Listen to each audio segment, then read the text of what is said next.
This week, we're taking a closer look at our mobile society. 3/4 of the world's population now has access to a mobile phone, according to the World Bank. It's also quite incredible when you realize the vast majority of mobile users are in developing countries.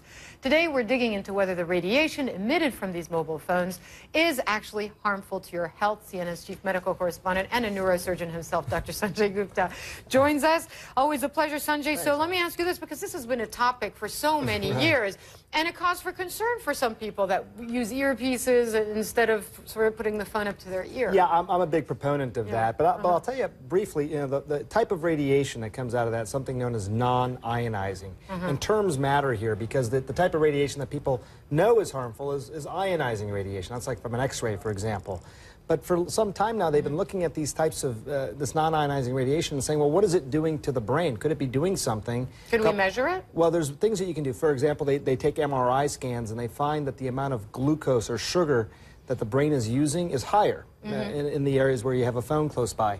There's also heat. You feel these things get hot sometimes. They can generate heat. And the question is that problematic? There was one big multi-country study that said the risk of glioma, which is a type of brain tumor, was a bit higher in those who were the heaviest cell phone users in this 10-year study. So all of that together, Hala, has made the World Health Organization call cell phones a possible carcinogen. They don't know for sure, but they're not closing the door. You remember, for a long time they said, don't worry, there's no connection here. And I think the door has been open a little bit where people say, well, look, I mean, we need to do a little bit more study on this. Right. So we are not giving our phones up, though. No. That's the thing. So how do you reduce your exposure? Is it sort of earbuds or earpieces? Yeah, as attractive as this may be. Or like me, just don't talk on the phone, which I absolutely do not enjoy.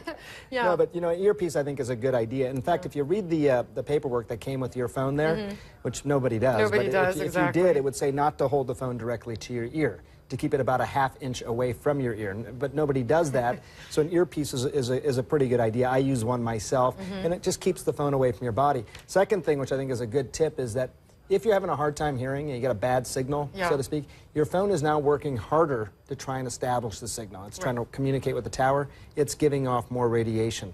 Those are good times to also not use the phone at all. Put it down or text somebody instead. So I'm going to ask you about Wi-Fi tablet devices. Kids play a lot with them. Is there any danger associated with that? Well, you know, I think with kids, first of all, as a starting point, I mean, unlike us, you know, they're going to probably use cell phones their entire life. Right, because we started using them so much later in life, the effects are going to be milder, presumably. I think, you know, that's the theory, and, you know, so the duration of exposure will be longer. Also, you know, the safety testing on these cell phones. I visited one of the safety labs.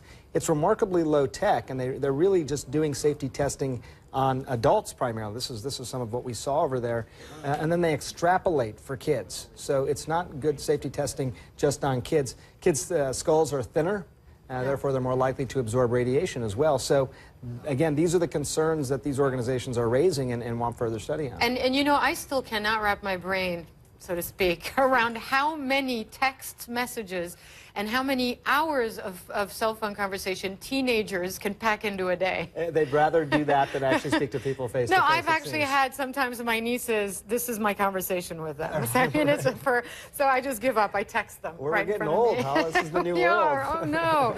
That's terrible. All right, thanks very much, Sanjay Gupta.